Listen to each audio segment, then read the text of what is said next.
이 새벽에도 오프라인으로 온라인으로 참여하고 계신 우리 성도 여러분 사랑하고 환영합니다. 제가 예전에 교회에서 사역할 때였습니다. 그 교회에 가는 길목에 제법 큰 나무가 있었습니다. 그런데 큰 나무가요, 무슨 이유인지 모르겠는데 아주 굵은 가지 하나가 턱 부러져 가지고 아주 겨우겨우 붙어서 이렇게 완전히 꺾여서 땅까지 이렇게 꺾여 있었던 그런 나무가 있었습니다. 그래서 그 가지를 볼 때마다 참 안쓰럽다 생각이 들었거든요. 그리고 이제 거의 저 나무는 죽었구나, 저 가지는 죽었구나 싶었습니다. 그런데요, 놀라운 거는요, 봄이 되자 그 나무에 막 꽃이 피는데 그 꺾여서 거의 죽었다시피 한 그 가지에서도 꽃이 피어나는 겁니다. 얼마나 감동적이었는지 모릅니다. 저 가지는 이제 죽었는데 그 가지에서 꽃이 피었습니다. 여러분, 그 가지가 어떻게 꽃이 피었습니까? 아주 겨우겨우 붙어있긴 했지만 그 나무에 붙어있기 때문에 그렇게 꽃이 필 수 있었던 것입니다. 여러분, 우리의 인생도 이럴 때가 있습니다. 부러진 인생 같아서 더는 희망이 없어 보이고 어려울 때가 있습니다. 하지만 걱정 마시기 바랍니다. 우리의 영혼이 하나님께만 붙어 있을 때 그 부러진 가지에 꽃이 피듯이 우리 인생에도 하나님께서 꽃을 피워줄 날이 반드시 올 것을 믿으시기 바랍니다. 오늘 본문에서도 이 부러진 가지와 같은 그런 어려운 환경 속에서 하나님께 끝까지 붙어 있음으로 말미암아 아름답게 꽃피운 그런 인물이 등장합니다. 바로 요시야 왕입니다. 이 요시야 왕은 왕위에 있는 동안 한결같이 하나님을 잘 섬겼던 왕입니다. 한결같았습니다. 성경에서 기록하고 있는 그에 대한 수식어를 찾아보면 이렇습니다. 여호와 보시기에 정직히 행하였더라. 다윗의 길로 걸으며 좌우로 치우치지 아니하였더라. 다윗의 하나님을 찾았더라 라고 말입니다. 정말로 이스라엘의 참된 왕이었고 하나님의 뜻에 맞는 그런 왕이었습니다. 그런데 요시야의 삶과 주변이 처음부터 그렇게 좋은 편은 아니었습니다. 오히려 그의 시작은요, 심히 평탄치 못하였습니다. 그의 할아버지와 그의 아버지 아몬은 철저하게 우상 숭배를 했던 인물입니다. 그래도 그나마 할아버지 므낫세는 노후의 마지막 때 되어서는 돌이키고 회개하기는 했으나 그의 아버지 아몬은 아주 철저하게 우상 숭배를 했던 인물입니다. 그리고 재위 2년 만에 신하들에 의해서 암살되었다고 기록되어 있습니다. 당시에 왕이 암살당했다는 건 왕만 죽은 것이 아닙니다. 그의 아내, 그의 자녀, 그의 친족들까지 싸그리 다 죽게 된 것이죠. 아주 운 좋게 요시야만이 살아남았던 것입니다. 그렇게 그의 나이 8살에 왕위에 오르게 됩니다. 지금으로 치면 초등학교 1학년인 것이죠. 이제 고아와 다름없는 그가 무엇을 할 수 있을까요? 사랑하는 아버지, 사랑하는 어머니, 자신을 돌봐주던 모든 사람들이 죽게 된 상황에서 얼마나 외롭고 또 자신 또한 언제 다시 암살당할지 모른다는 그런 두려움 가운데 있었을 것입니다. 하지만 결론적으로 요시야는 하나님의 뜻대로 행한 훌륭한 왕으로 기록되어 있습니다. 어떻게 요시야는 이런 최악의 상황에서 하나님의 뜻을 찾고 다윗의 길로 향한 그런 훌륭한 왕으로 기록되어 있었을까요? 어떤 성공한 사람이 이렇게 말했습니다. 저는 누구든지 그 사람의 5년 후의 미래를 알 수 있습니다 라고요. 그래서 사람들이 아니 어떻게 그 사람의 5년 후의 미래를 알 수 있단 말입니까? 하니까 당신이 만나고 있는 주변의 사람들을 저에게 보여주십시오. 그럼 당신의 5년 후의 미래를 알려드리겠습니다 라고 말입니다. 이 말은 누구를 만나고 누구와 함께 하느냐가 얼마나 중요하다는 말이겠지요. 다행인지 불행인지 이 요시야 시대에는 하나님의 옳은 뜻을 선포하는 그런 선지자들이 많이 있었습니다. 다행이라는 말은 요시야 옆에 그런 귀한 멘토들이 있었다는 것이고요. 불행이란 말은 그 시기가 그토록 하나님의 뜻에 벗어나 있고 멀어져 있었기 때문에 그런 선지자들이 많았다는 것입니다. 니느웨의 멸망을 선포했던 나훔, 여호와의 날을 선포했던 스바냐, 눈물의 선지자요 심판의 선지자였던 예레미야, 의인은 믿음으로 말미암아 살리라 선포했던 하박국까지 요시야에게는 지금으로 치면 아주 신실하고 아주 훌륭한 멘토들이 그의 주변에 있었습니다. 여러분, 신앙생활은 혼자 할 수 있습니다. 하지만 함께 할 때 시행착오를 줄이고 더 멀리, 더 깊어질 수 있는 것입니다. 담임 목사님께서 인디언 속담을 가끔씩 말씀하시죠. 빨리 가려면 혼자 가고 멀리 가려면 함께 가야 한다라고 말입니다. 우리 신앙도 마찬가지입니다. 지난주 주일에 소개됐던 영상에 잠시 소개되었는데요. 미수가 망막병증으로 인해 어린 시절부터 앞을 볼 수 없었던 맹인 가수 스티비 원더의 어린 시절 일화입니다. 스티비 원더는 어린 시절에 맹인이다 보니 자신이 할 수 있는 것은 거의 없다라는 생각을 가지고 있었습니다. 앞을 볼 수 없었으니까요. 그렇게 학교에서 그렇게 무기력하게 수업을 듣고 있었는데 어느 날 그 교실에 쥐가 들어왔습니다. 쥐가 들어와 친구들이 다 난리가 났겠죠. 그런데 순간 쥐가 어디로 숨었는지 알 수가 없는 거예요. 그래서 다들 불안에 떨고 있었습니다. 그때 선생님이 이 스티비 원더에게 얘기합니다. 너의 그 예리한 청력으로 쥐가 어디 있는지 한번 찾아줄래? 라고요. 그래서 스티비 원더가 그 예리하게 청력을 가지고 있으니까 쫙 들으니까 저쪽에서 아주 세미하게 찍찍찍찍 소리가 들리는 거예요. 그래서 그 쥐를 찾고 쥐를 쫓아낼 수 있었다고 합니다. 그리고 그 수업을 마치고 선생님이 스티비 원더를 조용히 불러서 얘기합니다.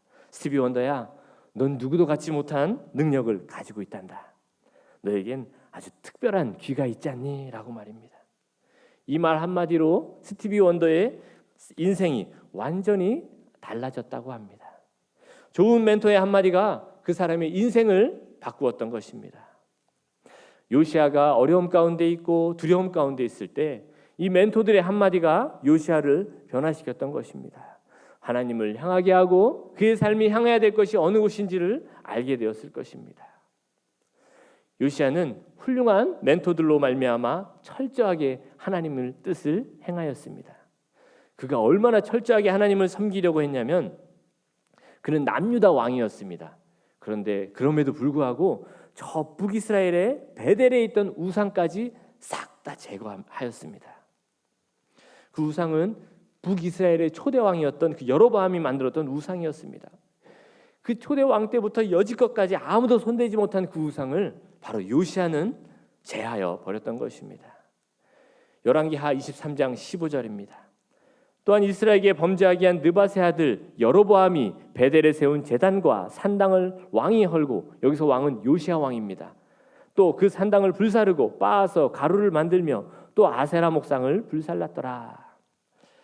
여러분, 그 오랜 시간 그 제단을 섬기고 그 우상을 섬겼으니 당시 기득권을 가졌던 사람들이 가만히 있지 않았을 것입니다.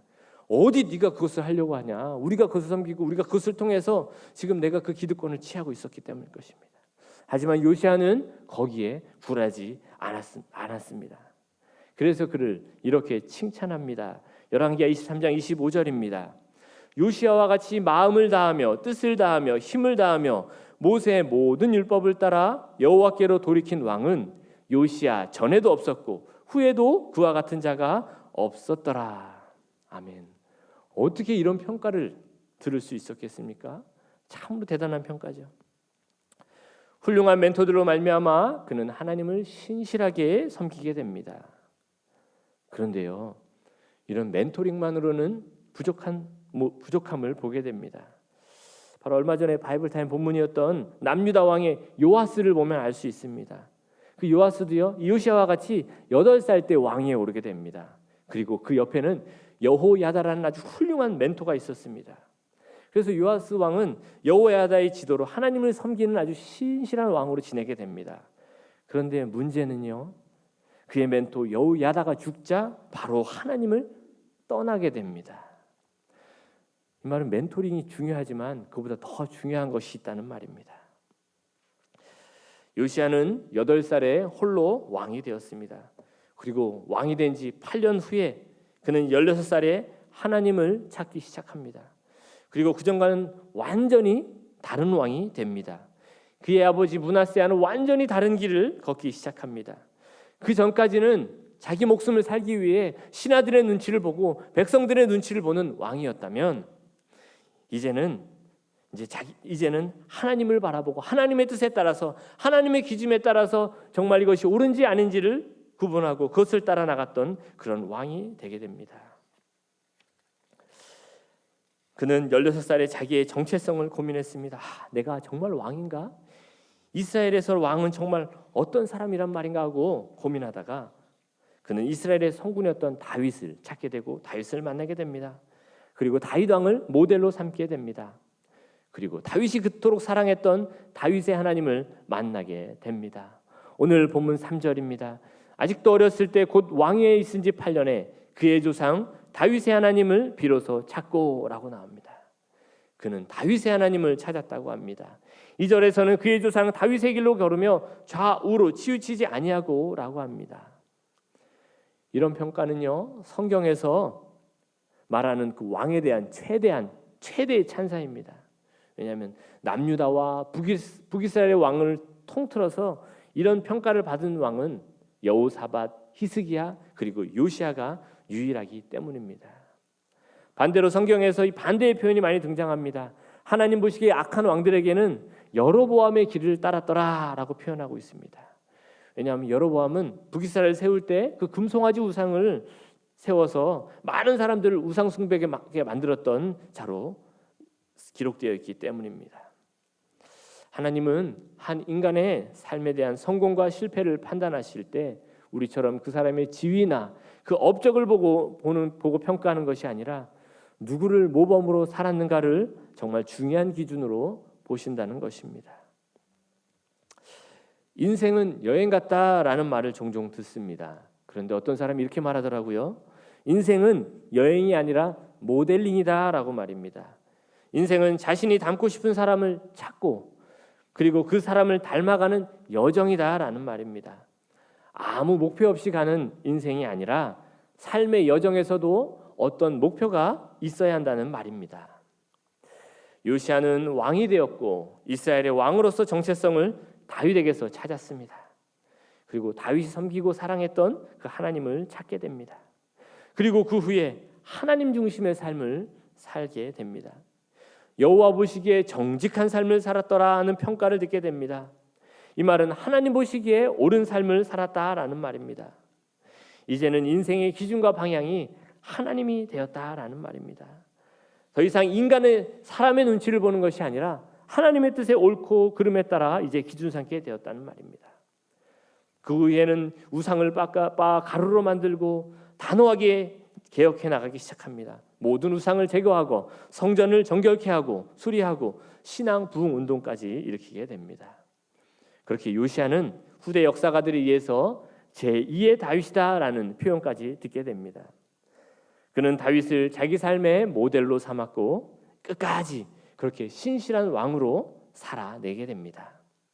그래서 마지막 그에 대한 평가는 역대하 34장 33절에 보면 이렇게 표현됩니다. 요시야가 사는 날 동안에 백성들이 여호와를 떠나지 아니하였더라라고 말입니다. 이보다 영향력 있고 대단한 평가가 어디에 있겠습니다. 그는 자신도 하나님을 찾았고 백성들까지 하나님만을 바라보도록 인도한 왕이었습니다. 그가 어떻게 이렇게 훌륭한 삶을 살았습니까? 모델링을 잘했기 때문입니다. 성도 여러분에게 삶의 모델은 누구입니까? 신앙의 모델은 누구입니까? 우리에게도 마찬가지로 모델이 필요합니다. 삶에서도 마찬가지고 신앙에서도 마찬가지입니다. 모델링을 잘할 때 신앙적으로도 성공할 수 있는 것입니다. 우리는 누구를 모델로 삼아야 합니까? 고린도전서 11장 1절입니다. 내가 그리스도를 본받는 자 된 것 같이 너희는 나를 본받는 자 되라. 사도 바울의 고백입니다. 사도 바울이 이렇게 고백했어요. 내가 그리스도를 본받는 자 같이 너희도 나를 본받는 자 되라. 우리도 이렇게 얘기할 수 있어야 됩니다. 사도 바울은 하나님을 예배하고 찬양했지만 그것만으로 만족하지 않았습니다. 하나님을 따라서 하나님 예수 그리스도를 본받고 예수 그리스도의 삶을 따라가려고 부단히 노력했던 것입니다. 빌립보서 2장 5절의 말씀입니다. 너희 안에 이 마음을 품으라 곧 그리스도 예수의 마음이니. 일주일에 한 번 교회 나와서 찬양하고 예배하고 끝나는 것이 아니라 우리들의 삶 속에서 예수 그리스도의 마음을 품고 그 뜻대로 살아가야 된다고 말씀하고 있는 것입니다. 베드로전서 2장 21절입니다. 이를 위하여 너희가 부르심을 입었으니, 이를 위해서 부르심을 입었대요. 그리스도도 너희를 위하여 고난을 받으사 너희에게 본을 끼쳐 그 자취를 따라오게 하려 하셨느니라. 우리는 예수 그리스도의 자취를 따라가야 하는 자들입니다. 예수 그리스도의 삶을 따라서 본받아서 나아가는 자들이어야 됩니다. 정리하겠습니다. 우리의 모델은 예수 그리스도입니다. 예수 그리스도를 예배하는 것만이 아니라 우리의 삶의 모델로서 따라가고 닮아가야 하는 것입니다. 요시야가 다윗을 모델로 삼고 본받아서 제2의 다윗이라는 찬사를 들었던 것처럼 우리 또한 그리스도를 닮아가는 삶의 자세를 통해 하나님과 세상으로부터 작은 예수, 작은 그리스도라는 칭찬을 듣는 성도가 되시기를 간절히 축복합니다. 저를 기도하겠습니다. 할렐루야. 하나님 아버지, 우리들의 삶이 오직 주님을 모델로 삼는 삶이 될 수 있도록 도와주시옵소서. 삶을 살아가면서 한 걸음 한 걸음이 예수 그리스도의 발자취를 따라가는 삶 살 수 있도록 붙잡아 주시옵소서. 그래서 요시야가 다윗을 모델로 삼고 본받았던 것처럼 우리도 그리스도를 본받아 그분의 삶을 따라가는 그렇게 작은 예수, 작은 그리스도가 되는 삶을 살아갈 수 있도록 은혜 더하여 주시옵소서. 감사드리며 예수 그리스도의 이름으로 기도드립니다. 아멘.